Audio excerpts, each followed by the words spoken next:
नमस्कार। रेस संवादमा यहाँहरूलाई स्वागत छ।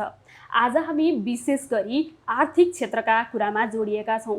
विशेष गरी विश्वव्यापी फैलिएको कोरोना भाइरसको प्रभावका कारण चाहिँ अहिले हरेक क्षेत्र प्रभावित छन्। यातायात हेरौँ, वायु सेवा हेरौँ अथवा चाहिँ अन्य व्यापार व्यवसाय लगायत हरेक क्षेत्र प्रभावित भएर अहिले बन्द रहेको अवस्थामा छ र कोरोनाको पटक पटकको प्रभाव र सेकेन्ड वेभ थर्ड वेभसम्म आउने आशंकाले गर्दा चाहिँ अझै पनि यी क्षेत्रहरू चाहिँ सहज रूपमा सञ्चालन हुन सक्दैनन् कि भन्ने आशंका छ। हरेक क्षेत्र चाहिँ यसरी प्रभावित भइरहेको सन्दर्भमा आज हामी चाहिँ वायु सेवासँग सन्दर्भमा रहेर चाहिँ केही कुराकानी गर्नेछौँ। वायु सेवाको अवस्था कस्तो छ, अहिले यो कोरोना पछि चाहिँ आर्थिक घाटा कस्तो छ र अब कसरी सञ्चालन गर्न सकिन्छ भन्ने चुनौतीहरूका विषयमा चाहिँ आज हामी छलफल गर्नेछौँ। यो विषयमा छलफल गर्नका लागि आज हामीसँग हुनुहुन्छ वायु सेवा सञ्चालक सङ्घका प्रवक्ता योगराज कँडेल। स्वागत छ सर यहाँलाई। Thank you so much.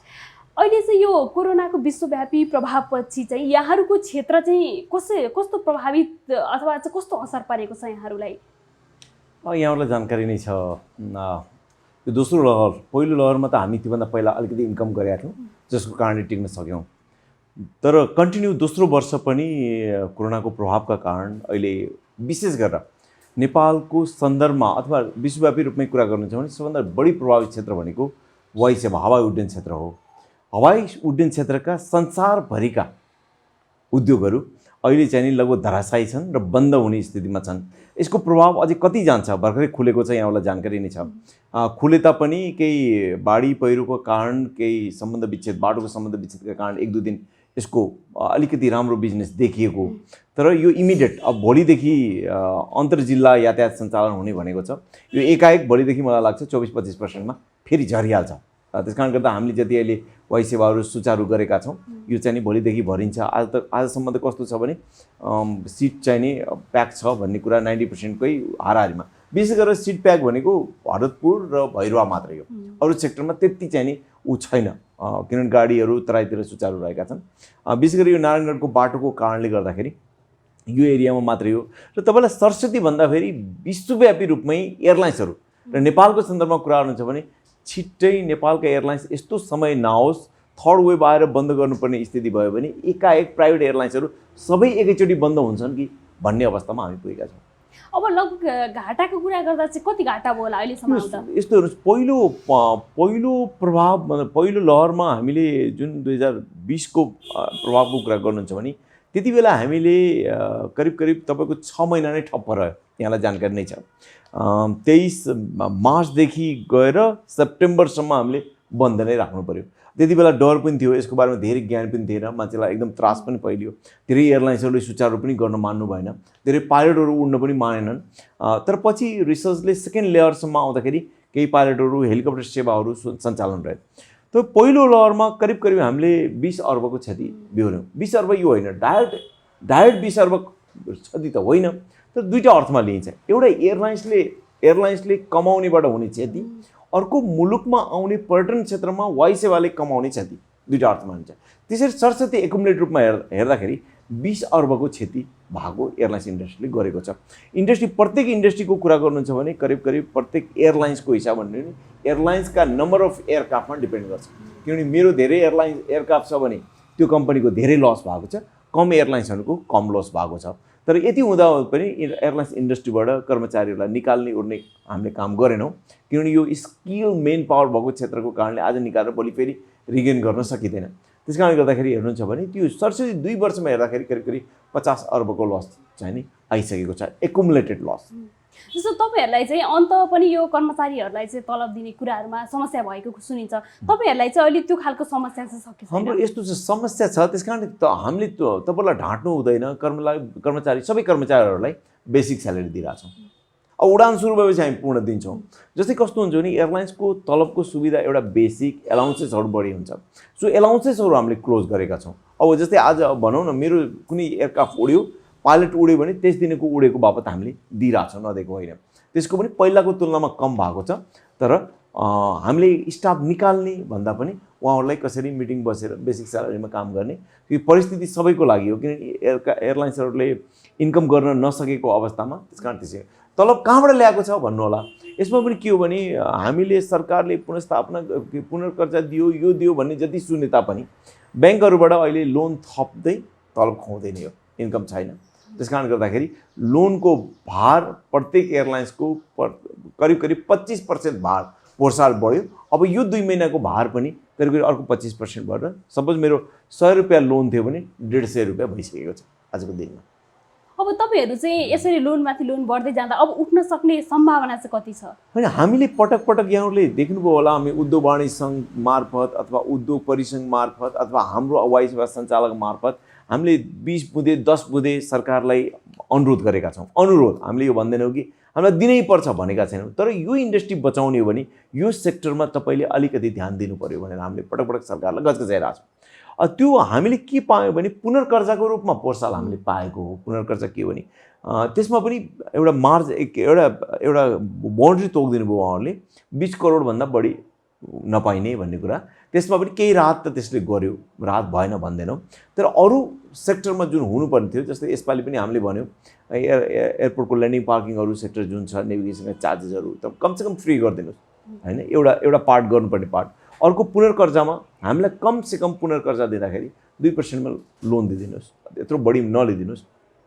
सँगसँगै एक्जिस्टिङ लोनलाई पनि कन्सिडरेसन गरेर त्यो एक्जिस्टिङ लोनको पनि ब्याज दर घटाइदिनुहोस् भनेर हामीले धेरै सेक्टरमा अनुरोध त गरेका छौँ। अनुरोध गरेका सेक्टर त धेरै छन्, तर के हो भने अब सरकारका पनि आफ्ना बाध्यता होला, गर्न सकिरहेको छैन। र तर हामी चाहिँ लोनमाथि लोन थपिएका छौँ, वेट एन्ड वाचमा छौँ। हामीले अहिले सरकारसित मागेको के हो भने अब सरकारबाट धेरै आशाभन्दा पनि धेरै हामीले पाउँछौँ भन्ने आशा त अब हामी लगभग गर्दैनौँ, किनभने सरकारको पनि आफ्नो सरकार चलाउनलाई ट्याक्स उठाउनु पर्ने बाध्यताहरू होलान्। जति सक्दो छिटो भ्याक्सिन लगाइदिनुहोस्, प्रत्येक नागरिकलाई भ्याक्सिन भयो भने टुरिज्म ग्रोथ हुन्छ, त्यसपछि हामी आफ्नै तरिकाले हामी गर्छौँ। अब हामी त्यो स्थितिमा पुगेका छौँ। सक्दो छिटो त्यो भयो भने नेपालको टुरिज्म अथवा नेपालमा अल भ्याक्सिनेटेड छ भन्ने भने टुरिज्म ग्रोथ होला, विदेशीहरू आउलान्, त्यसपछि हाम्रो चाहिँ व्यवसाय सुचारू होला। जबसम्म विदेशी आउँदैनन् नेपालीको भरमा specially fix wing trunk route भन्छ, ट्रङ्क रुट त केही चल्ला, स्टल र अनि हेलिकप्टर चल्दैन, धराशायी नै हुन्छन्, बन्दै हुन्छन्। अर्को थर्ड लहर आएर यही स्थिति भएर बन्द गर्नु पर्यो भने एयरलाइन्स इन्डस्ट्री मलाई लाग्छ 8-10 वटा एयरलाइन्सहरू टोटली बन्द गर्नु पाए विकल्प छैन। भनेपछि यहाँहरूको चाहिँ अब सबै भ्याक्सिनेटेड भएर चाहिँ अब विदेशी पर्यटक नै हेलिकप्टरको लागि चाहिँ आउनु पर्यो भने हेलिकप्टर स्टल इभन ट्रङ्क रोडमा पनि विदेशी पर्यटक कस्तो हुन्छ भने डलरको कारणले, डलर फेयर हुने भएको कारणले जस्तै एउटै प्यासेन्जर एक सिट कम भए पनि 2 प्यासेन्जर बराबरको पैसा आउँछ होइन। त्यसले गर्दा के हुन्छ नि हामीले हेर्ने भनेको अकुपेन्सी हो। तपाईँले होटलहरूमा भन्छ कति रुम बिक्यो त भन्ने हो कि कति सिट बिक्यो त भन्ने हामी भन्छौँ कि हाम्रो मिनिमम नेपाल सरकारसितको एग्रिमेन्ट के हो भने 75% सिट बिक्री हुनुपर्छ कि एउटा कमसेकम 65 देखि 75% सिट भनेको हाम्रो ब्रेक इभन हो। त्योभन्दा माथि गएपछि बल्ल नाफा हो। त्यसकारण त्यति सिट बेच्नुपर्छ। हामीले तपाईँले हेर्नु होला फेयरमा के गर्छौँ, मिनिमम एउटा सिट नर्मलमा बेच्छौँ जुन चाहिँ हाम्रो ब्रेक इभन हो। त्योभन्दा माथि खाली जाने भयो भने हामीले घटाइदिन्छौँ। 5000कोलाई 2500 2000मा पाउनुहुन्छ भने खाली जानुभन्दा सस्तोमा बेच्छ, त्यो 2500 भनेको मुनाफा हो।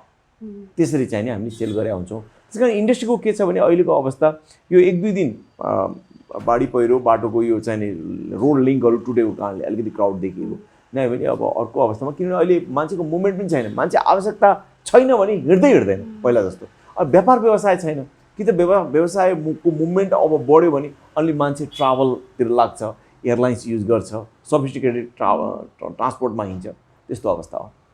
अब तपाईँहरू चाहिँ त्यसो भए जस अब सरकारसित चाहिँ के छ तपाईँहरूको अपेक्षा? सरकारसँग त अब हेर्नु सरकार परिवर्तन पनि भएको छ, आशा गरेका छौँ नयाँ बजेट आउँछ अथवा यही बजेटमा पनि हाम्रो कुराहरू सम्बोधन हुन्छ। हामीले चाहिँ 20 वटा बुँदामा हामीले मात्र होइन एयरलाइन्स इन्डस्ट्रीले उद्योग वाणिज्य सङ्घ मार्फत उद्योग परिसङ्घ मार्फत पनि हामीले हाम्रा समस्याको बारेमा क्रमिक रूपमा पटक पटक भनिरहेछौँ, अर्थ मन्त्रालयमा पठाइरहेछौँ। हाम्रा ट्याक्सका समस्या छन्, ट्याक्स वेभरका कुराहरू छन्, ल्यान्डिङ पार्किङमा हामीलाई छुट दिने कुराहरू छन्, नेभिगेसनका कुराहरू छन्, त्यसमा विभिन्न ठाउँमा हाम्रो ल्यान्डिङका चार्जहरू लाग्छन्, तिनीहरूमा छुटको कुरा छन्।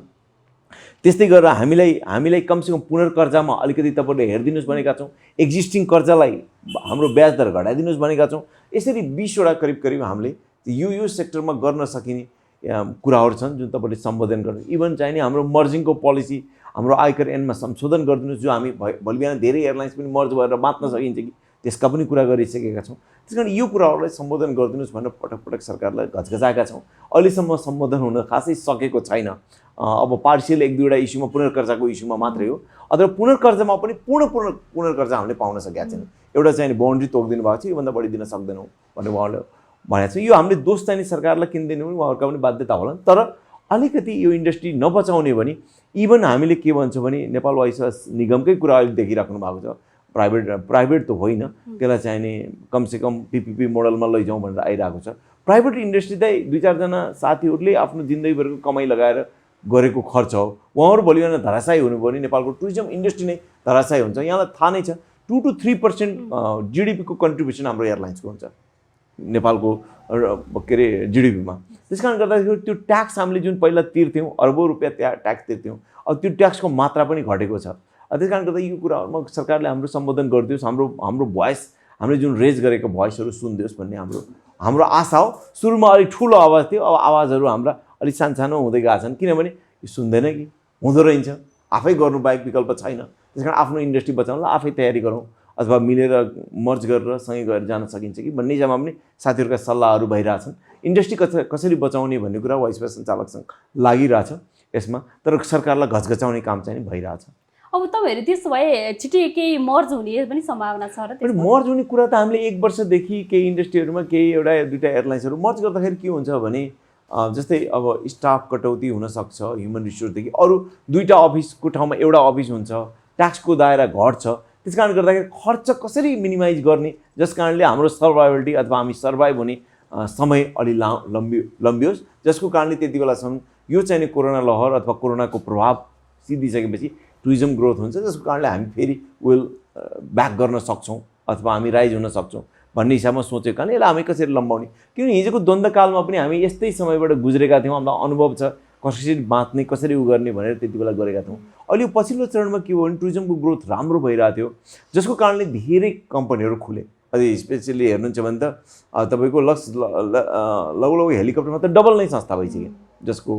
त्यस कारणले गर्दाखेरि के कसरी संस्था बढ्यो भन्दा मार्केट डिमान्ड गर्यो, मार्केटले डिमान्ड गर्यो। अब अहिले मार्केटको डिमान्ड पटक्कै छैन, किनभने हाम्रो नेपालको जस्तो एभिएसन इन्डस्ट्री हाम्रो हिमालमै डिपेन्ड गर्छ। जबसम्म पर्वतारोहणहरू हुँदैनन् अथवा समिटहरू हुँदैनन्, समिटको मात्रा बढ्दैन अथवा टुरिज्मको ग्रोथ चाहिँ पर्यटकहरूको ग्रोथ हुँदैन, तबसम्म चल्दैन। नेपालीहरूबाट हामीले यो चाहिँ इन्डस्ट्री चलाउन सक्दैनौँ। अहिले 5 स्टार होटलहरू, ठुल्ठुलो तारे होटल र एभिएसन इन्डस्ट्रीको सेम पीडा हो।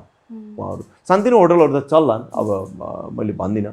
तारे होटलहरू र एभिएसन इन्डस्ट्री बिना विदेशी विकल्प छैन। त्यसो भए विदेशी पर्यटक ल्याउनलाई सरकार अथवा चाहिँ हामीले यसमा पहिलो शर्त सरकारसित हाम्रो माग के भने छिटोभन्दा छिटो प्रत्येक नागरिकलाई भ्याक्सिनेट गरिदिनुहोस्। कमसेकम प्रत्येकलाई नभए 80% भयो भने कमसेकम के हुन्छ भने यो एउटा कस्तो हुन्छ भने जहिले पनि युरोपियनहरू, अमेरिकनहरू नेपाल आउने अथवा विदेशी नागरिक, नट ओन्ली युरोपियन होइन, इभन चाइनिजदेखि इन्डियन टुरिस्ट पनि नेपालको गतिविधि अथवा पोलिटिकली के भइरहेछ अथवा भ्याक्सिनेट भएको छ कि छैन, सुरक्षित कतिको छ भनेर पछि मात्रै उनीहरू चाहिँ नेपाल प्रवेश गर्ने हो। अब त्यस कारणले गर्दाखेरि उनीहरूले जहिले पनि वेब सर्फिङ गर्छन्, गुगल सर्फिङ गर्छन्, सर्फिङ उसको गरिसकेपछि जे न्युज आउँछ त्यसलाई ट्रस्ट गर्छन्, मैले भनेर मान्दैनन् अफिसियली। त्यस कारण उनीहरूको के हुन्छ भने अझै यो मेसेज कहाँबाट जान्छ भने उनीहरूका आफ्ना कन्सर्निङ राजदूतावासबाट जान्छ। ट्राभल आइटिनरी भन्छ, ट्राभल आइटिनरीमा तपाईँले हेर्नुभयो होला, राजदूतावासले ल अहिले सुरक्षित छैन, फल्नु ठाउँ भिजिट नगर भनिदिन्छ। त्यस कारण हामीले के हो भने राजदूतावास मार्फत नेपालको म्यासेज दिनु पऱ्यो, अब नेपाल सुरक्षित छ भन्ने एउटा म्यासेज दिनु भने टुरिस्टहरू नेपाल आउन ललायत छैन। हामीलाई अहिले इन्डियाबाट यति बुकिङ आइरहेको हुन्छ, तर किन गभर्मेन्टले खुला गरिरहेको छैन। नेपाल इन्डियनहरू यति आउन खोजिरहेछन् होइन, इभन चाइनिजहरू आउन खोजिरहेछन्, जापानिजहरूको त्यस्तै छ, युरोपियन। तर के हो भने अब हाम्रै आफ्नो बाध्यता छ, जसको कारणले टुरिस्ट छिटो आऊ भन्ने सक्ने स्थिति छैन। त्यस कारण पहिलो विकल्प सरकारसँग हाम्रो माग के हो भने छिटोभन्दा छिटो भ्याक्सिन बाँडिदिने जतिसक्दो। अब उमेर समयहरू होइन, जसले रेजिस्टर्ड गरिदिए उनीहरूलाई बोलाएर ठाउँ अब लिमिटेड ठाउँ नगरेर विभिन्न ठाउँमा क्राउड नहुने गरी भ्याक्सिन अहिले हामीसँग छ पनि स्टक। नेपालमा अहिले भ्याक्सिनको स्टक राख्ने ठाउँ छैन पनि भनेर न्युजहरू आइरहेछन्। त्यस कारण यो चाहिँ नि भयो भने कन्फिडेन्स बिल्डअप हुन्छ, जसको कारणले टुरिस्टहरू आउँछन्, जसको कारणले अटोमेटिकली यो चाहिँ नि रोटेट हुन्छ भन्ने हामीले सोचेका छौँ। त्यस कारण हाम्रो बाँच्ने आधार त्यही हो है। अब सरकारसित भन्दा पनि यो स्थितिमा जाउँ भने गयो भने हुन्छ भन्ने हाम्रो आफ्नो एनालाइसिस र यो एसेसमेन्ट पनि हो जस्तो लाग्छ मलाई। त्यसो भए अहिले तपाईँहरूलाई चाहिँ दैनिक घाटा चाहिँ कति छ त? यसमा एयरलाइन्स टु एयरलाइन्स छ। इन्डस्ट्रीको कुरा गर्नुहुन्छ भने दैनिक घाटा भन्दा पनि करिब करिब 15 करोड रुपियाँ मन्थली घाटा छ अहिले टोटल इन्डस्ट्री, प्राइभेट इन्डस्ट्रीको। मैले एनएसीको कुरा गर्दिनँ, प्राइभेट इन्डस्ट्रीको कुरा हुन्छ भने रेगुलर हाम्रो जुन खर्च मात्रैको कुराहरू छ, आम्दानीको मैले कुरा हेर्न, आम्दानी भएर हुने घाटा त तिप्परै। हाम्रो रेगुलर मेरो कम्पनी चलाउनको लागि कमसेकम 15 करोड हेलिकप्टरको लस छ, करिब करिब 25 करोड रुपियाँ हाम्रो एयरलाइन्स फिक्स विङको लस छ। गर्दा सरस्वती हेर्दाखेरि करिब करिब 40 देखि 50 करोड रुपियाँ ओभरअल लस हुन्छ।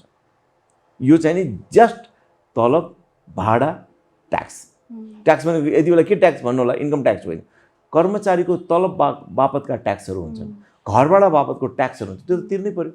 तपाईँको 10% हुन्छ, कर्मचारीले बढी खानेले 25% देखि 35% हुन्छ, कसैको 1% होला होइन। यी बाध्यताहरू छन्। तपाईँको सामाजिक सुरक्षा भत्ताका कुरा छन्, सबै कुराहरू पठाउनु पर्ने हुन्छ। त्यस कारण यी लसहरू यी पूर्ति गर्नका लागि पनि त्यो चाहिँ नि कमाइले नगरेर हामीले ब्याङ्कबाट लोन लिएर करिब करिब 40 देखि 50 करोड रुपियाँ प्रत्येक महिना हाम्रो चाहिँ नि एयरलाइन्स इन्डस्ट्रीको, प्राइभेट एयरलाइन इन्डस्ट्रीको थपिन्छ। यो खालि खर्च मात्रै, लस। कमाइमा हुने हाम्रा आफ्ना त लस त अब त्यो कुरा नगरौँ, त्यसमा त कति छ कति अथाह छ इन्डस्ट्री, तपाईँले बुझ्नु भएको छ। अब तपाईँहरू चाहिँ पर्यटन क्षेत्र सुधार भयो अथवा चाहिँ अब सबै भ्याक्सिनेट भएर पर्यटकहरू नेपाल आउन थाल्यो भने चाहिँ तपाईँहरूको क्षेत्र चाहिँ अब पूर्ण रूपमा सुधार हुन सक्छ?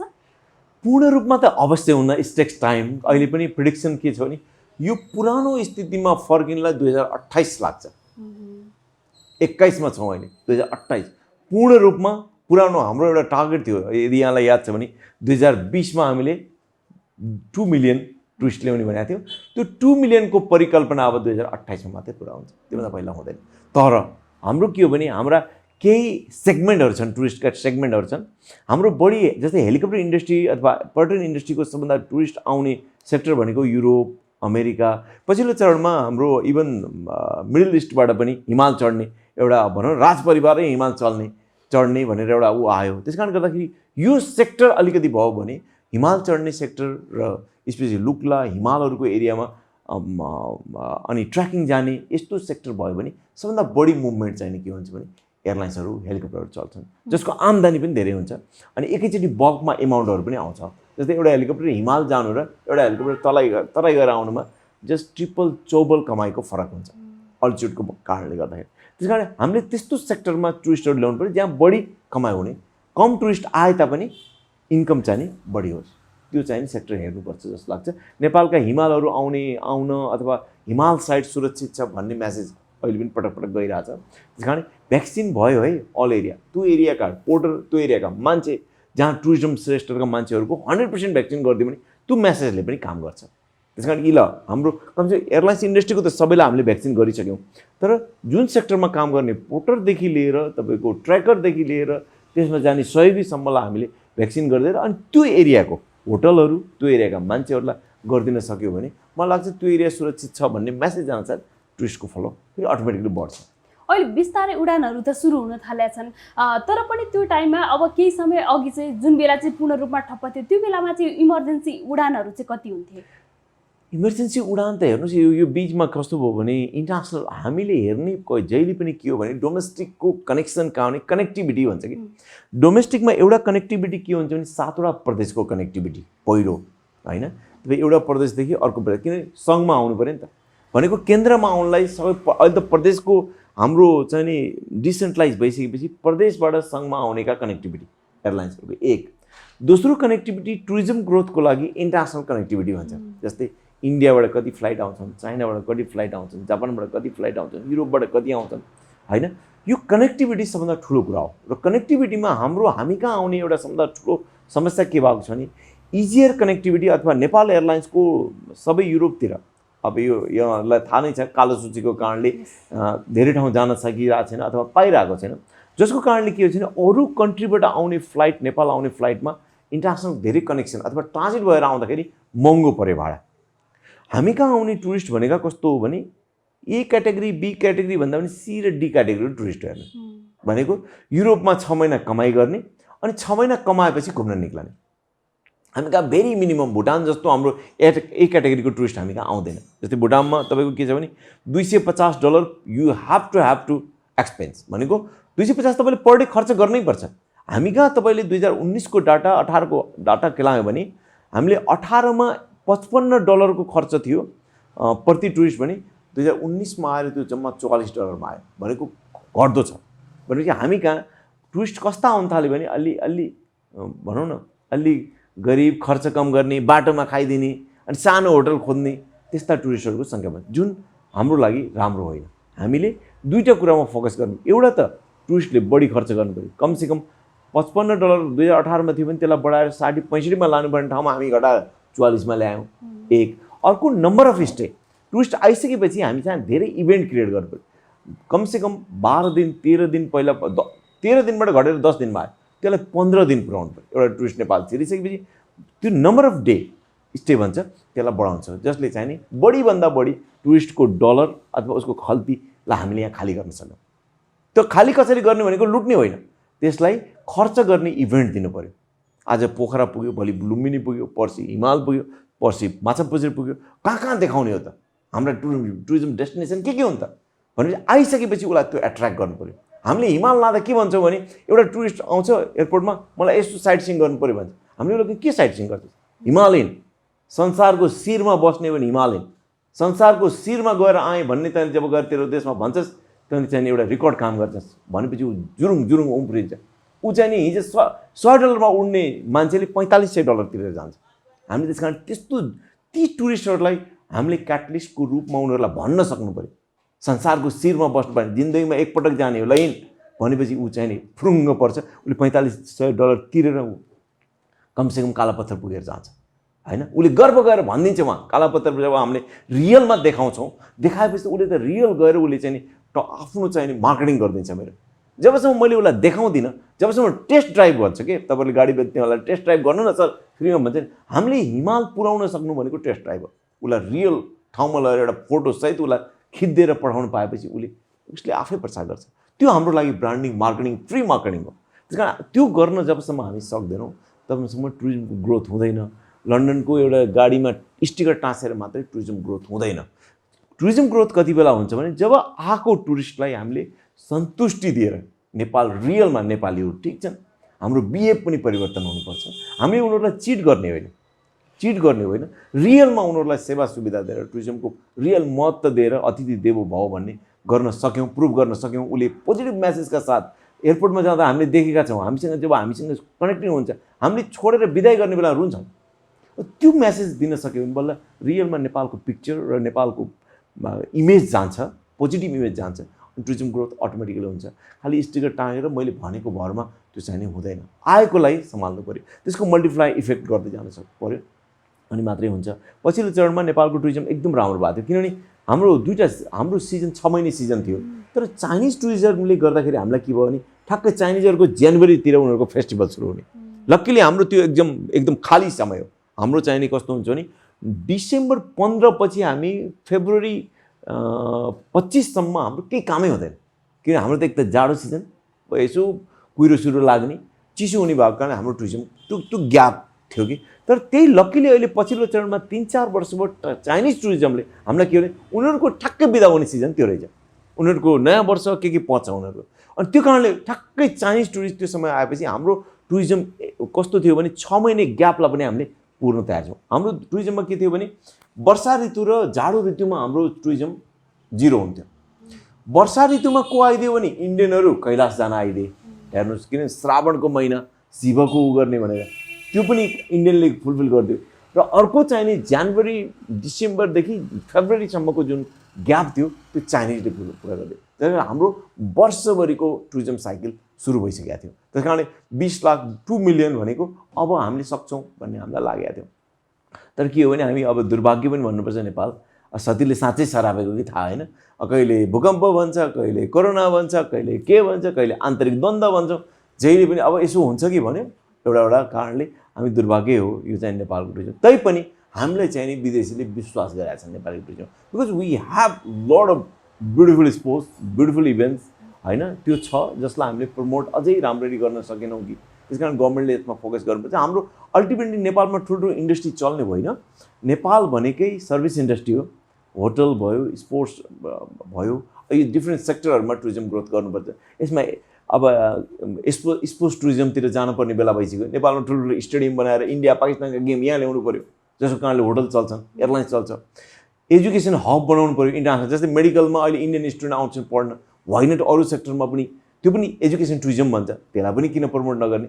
अब डिफ्रेन्ट सेक्टरका टुरिज्मका डिफ्रेन्ट पाटाहरू हुन्छन्, सबै पाटामा काम गर्नुपर्छ सरकारले, अनि मात्रै हुन्छ। हामी सर्भिस इन्डस्ट्री हो यहाँ ठुलो, किनभने हाम्रो पपुलेसन 3 करोडको पपुलेसनमा तपाईँले एउटा साबुन फ्याक्ट्री खोले पनि तपाईँको प्रफिटमा आउँदैन, किन इन्डियन साबुनले तपाईँलाई यति हाफ प्राइसमा दिन्छ, तपाईँको कस्ट आउँदैन। त्यस कारण हामीले त्यो गरेर साध्य छैन। हामी कहाँ जे छ, हाम्रो स्ट्रेन्थ भनेकै के हो भने टुरिज्म ग्रोथ गर्ने हो, सर्भिस इन्डस्ट्रीमा जाने हो। यसमा गभर्मेन्टले फोकस गर्यो भने मलाई लाग्छ नेपालमा डलर, युरो, त्यसपछि गएर चाइनिज एन, त्यसपछि इन्डियन करेन्सी बग्न थाल्छ। तपाईँलाई थाहा होला 4 वर्ष अगाडि नेपालमा इन्डियन करेन्सी सर्टेज भएको थियो। तर के भने बोर्डर लाइनमा हेर्नुहोस् कस्तो हुन्छ भने टुरिज्म बोर्डर लाइनमा बिहारमा रक्सी ब्यान्ड भयो। रक्सी ब्यान्ड हुने बित्तिकै नेपालको बोर्डर लाइनमा साँझ पख बिहारबाट रक्सी खान आउन थाले। हेर्नुहोस् है, त्यसैले त्यति कारणले नेपालमा फेरि इन्डियन करेन्सी फालाफाल भयो।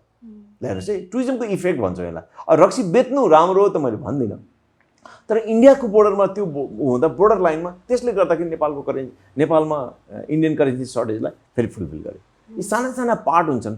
अब त्यसलाई कसरी सिस्टममा राख्ने, त्यो टुरिस्टलाई मोटिभेट गर्ने, अथवा हाम्रो आफ्नो क्राइम कन्ट्रोल, कतिपय ठाउँमा के हुन्छ फेरि टुरिज्म धेरै खुला गर्दा क्राइम पनि बढ्छ, त्यसलाई कन्ट्रोलिङ राख्ने पार्ट एउटा छँदैछ। त्यसलाई कसरी गर्ने, तर के हो भने सरकारले टुरिज्मको विकल्प नेपालमा छैन। अब तपाईँहरूले पनि सोच्नु भएको होला नि त, अब तपाईँहरू पनि एउटा घाटाको अवस्थामा हुनुहुन्छ, तर पनि अब यसरी ग्रोथ गर्छौँ भनेर पनि केही योजनाहरू बनाउनु भएको छ। जस्तै हामी नै कुरा गरौँ, हामीले अहिले के हो भने म पनि यो इन्डस्ट्रीको एउटा पार्ट भएको कारणले, म पनि एउटा इन्डस्ट्रीको लगानीकर्ता भएको कारणले आफै यो क्षेत्रबाट प्लान हो कि अब अरू सेक्टरतिर जाउँ कि भन्ने मैले नै सोचिसकेको छु। अरू साथीहरू पनि सोध्दै हुनुहुन्छ, बिकज अब यो सेक्टरमा प्रफिट छैन, प्रफिट पनि छैन, घाटा दिन प्रतिदिन घाटा बढ्दो छ है। एउटा एयरलाइन्सहरूको त दिनको महिनाको घाटा करोड छ होइन। मेरै कम्पनीको कुरा गर्नुहुन्छ भने करिब 80 लाख रुपियाँ पर मन्थ लस छ। त्यस कारण यो कति दिन थेक्ने सकिँदैन, घरबाट ल्याएर अहिलेसम्म कमाएको सबै सिधाइसक्यो। त्यस कारण यो चाहिँ नि त्यही भएर मर्ज गरेर केही समय टिक्छ कि हामीले आशा के गरेका छौँ छिटो इम्प्रुभ हुन्छ कि भन्ने आशा थियो। यो बिचमा तपाईँलाई एउटा आशाको किरण के पढायो भने पहिलो लहरपछि सेप्टेम्बर पछि तपाईँलाई यदि याद छ भने अक्टोबर नोभेम्बर सिजनमा टुरिस्ट भित्रिसकेका थियो। हामीले करिब 10 दिन त फुल हामीसँग फुर्सदै थिएन, 10 दिनसम्म काम गऱ्यो। फेरि एकाएक फेरि दोस्रो लहरको कुरा आयो, टुरिस्टहरू फर्काउनु पऱ्यो, अनि त्यसपछि हामीले चाहिँ फेरि अब स्थिति जस्ता उदस। अब अर्को भनौँ न, अब अर्को सिजन आउँदैछ। यति बेला हामी जुलाई लाग्यो भनौँ न, सेप्टेम्बरमा अब सिजन चल्ने हो। अब त्यो सिजनमा टुरिस्ट आउँदैन, किनभने पुरानो अनुभवको कारणले टुरिस्टहरू आउँदैनन्। फेरि विदेशीहरू आउनुभन्दा अगाडि उनीहरूको इन्सुरेन्सको कुराहरू हुन्छ, बिना इन्सुरेन्स आउँदैन। अहिले फेरि कोरोनाको कन्ट्रीहरू नेपाललाई रेड जोनमा राखिदियो, तपाईँलाई थाहा छ। अस्ट्रेलिया, जापान, युकेहरू कन्ट्रीहरूले रेड जोनमा राखिदिएको कारणले अहिले कम्प्लिट नेपाल क्लोज छ उनीहरूको नजरमा। अहिले यहाँ यदि याद छ भने उनीहरूको फ्लाइट नेपालसित कनेक्टिभिटी बन्द गरिदिएको छ। आउने जाने जस्तै नेपाल आएका चाइनामा बस्ने हाम्रै नेपाली चाइना जान पाएका छैनन्, अस्ट्रेलियामा बस्ने यहाँ नेपाल फर्केका उनीहरू त्यहाँ जान पाएको छैन, युके जान पाएको छैनन्। चाहिँ कम्प्लिटली यो के हो भने यसले चाहिँ नि के भनेको छ भने नेपाल अब अहिले पनि आजको दिनमा 1700 2100, हिजो पनि फेरि 12बाट बढेर 16 पुग्यो मृत्यु सङ्ख्या। त्यस कारण जबसम्म 500 बिलो आउँदैन उनीहरूले रेड लिस्टबाट निकाल्दैनन्। त्यस कारण जति सक्दो छिटो यसको एउटै उपाय के हो भने भ्याक्सिन एन्ड भ्याक्सिन, अरू त्योभन्दा भ्याक्सिनेसन बाहेक अरू उपाय छैन। अब अहिले यो जस्तो सरकार चेन्ज भइरहने, यो संसद विघटन लगायतका विभिन्न परिघटनाहरूले चाहिँ तपाईँहरूको क्षेत्रलाई यस्ता खालका घटनाले पनि असर पारेको छ कि छैन? होइन, त्यो हाम्रो मात्रै सेक्टर होइन, कुनै पनि मुलुकको विकासको लागि स्थायी सरकार भन्छ। किनभने एउटा सरकारले पहिलो वर्षमा निकालेको बजेट र प्लानिङका आधारमा पञ्चवर्षीय योजना भन्छौँ, 10 वर्षीय योजना, 15 वर्षीय योजना उसले कन्टिन्यू गर्न सके मात्रै हुन्छ। सरकार परिवर्तन हुनसाथ त्यो योजनाहरूमा परिवर्तन हुन्छ, जसको कारणले डेभलपमेन्ट हुँदैन। अर्को सेक्युरिटीका कुराहरू हुन्छन्, पोलिसीका कुरा हुन्छन्। पटक चेन्ज हुँदाखेरि के हुन्छ भने हामीलाई असर हुन्छ। जस्तै विदेशी लगानी भन्छौँ, विदेशी लगानीकर्ताले के सोध्छ भने ओके फिक्स पोलिसी के हो त, यहाँ हाम्रो जस्तो मुलुकमा त पोलिसी चेन्ज भइरहेको छ। आज जस्तै एनसेलको उदाहरणले गर्दा अहिले नेपालमा लगानी भित्राउन मान्दैन, उसले प्रफिट गर्यो, लगानी गर्यो, प्रफिट त लान दिनु पर्यो नि।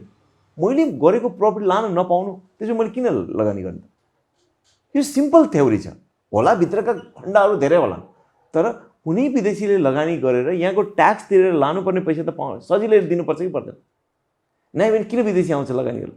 इभन मैले मेरो कम्पनीमा इन्भेस्ट गरेर मैले पाएको प्रफिट ट्याक्स तिरेर त मैले लानु पाएँ, खर्च गर्न पाउनु पऱ्यो नि त, होइन? मैले केमा खर्च गर्छु त्यो त डजन्ट म्याटर हो। त्यो कारणले गर्दाखेरि विदेशीहरूलाई यदि नेपालमा इन्डस्ट्रीमा लगानी गर्ने हो, विदेशी लगानी भित्राउने हो भने त्यसमा चाहिँ नि सरल पोलिसी एकदार प्रणालीभित्र उहाँहरूलाई दिने त भन्यो, तर के हो भने विदेशीहरू जब रियल फिल्डमा काममा जान्छन् देख्छन् त्यो ह्यासल सरकारी कर्मचारीहरूको दुःखले गर्दाखेरि कोही पनि लगानी गर्न आउँदैन। त्यस कारण पहिलो कर्तव्य के हो भने मैले अघि नै भने टुरिज्म सेक्टरलाई अतिथि देव भयो, सत्कार गर्नु पऱ्यो, होइन?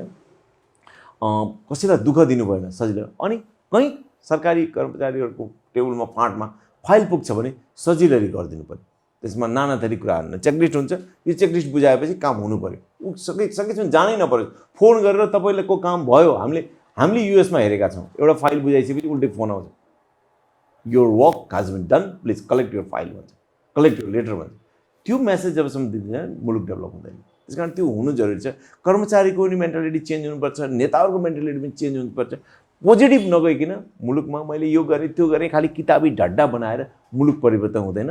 त्यो प्र्याक्टिकली ढड्डामा भएको चिज प्र्याक्टिकली लागू गर्न सक्यौँ भने यो मुलुकको समृद्धि मलाई लाग्छ 10 वर्षमै नेपाल सानो मुलुक छ, चेन्ज हुन सक्छ। अहिले आएको नयाँ सरकारबाट चाहिँ के छन् यहाँहरूको अपेक्षा? आशा गरेका छौँ, किनभने नयाँ अर्थमन्त्रीजीले हिजो ब्लन्ट डिसिजनहरू गर्नुभएको छ। जस्तै 5 अर्बको पहिलो दिनमै निकासा, करिब 7.5 अर्बको पहिलो दिनै निकासा गरिदिनु भयो उहाँले।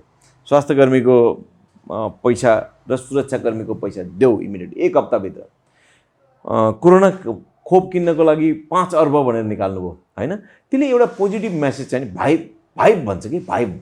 यो कस्तो हुन्छ भने हामीलाई दिने भनेको भाइब हो, मसँग आई नपुग्ला बट मेरो मनोबल बढ्यो, भाइ यही गर्छ है। के भन्छ भने गुड गभर्नेन्समा एउटा हामीले पढेको गुड गभर्नेन्समा 3टा पाटा हुन्छ। एउटा घाँस कपास देऊ भन्छ जनतालाई, होइन? घाँस कपास जनताको जिम्मा ल्याऊ भन्छ, सरकारले सकेन घाँस कपास दिन। त्यसपछि सुरक्षा देऊ भन्छ कि, होइन?